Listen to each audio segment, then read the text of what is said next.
The Philippine Coast Guard, using the dark vessel detection of the Canadian government, was able to monitor the presence of Chinese research vessel Songshan Dashui. It has an overall length of 114 meters and a tonnage of 2,300.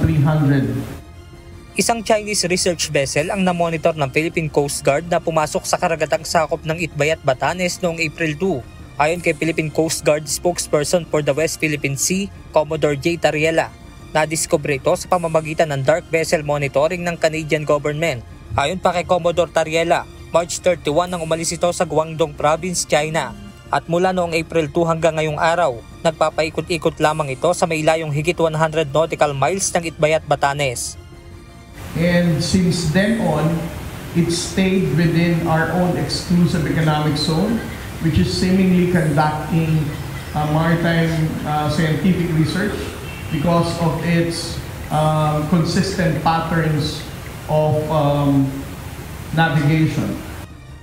Sinabi pa ni Tariela na anumang pagsasagawa ng research activity na walang permiso sa ating pamahalaan ay malinaw na paglabag sa UNCLOS o United Nations Convention on the Law of the Sea.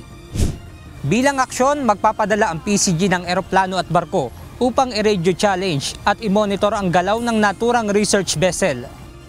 As we speak right now, the Commandant of the Philippine Coast Guard has already directed our Coast Guard aircraft to challenge this Chinese research vessel and for us also to document such a local activity of the Chinese research vessel in our own exclusive economic zone up north.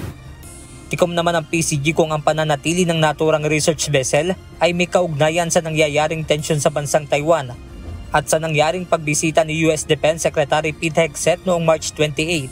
Sa pagbisita ng US Defense Chief, sinabi nito na sa darating na balikatan exercise nakasama ang pagkakaroon ng bilateral Special Forces training sa Batanes. Benedict Samson, UNTV News and Rescue. Diyos ang aming sandigan, serbisyo publiko ang aming pinahahalagahan.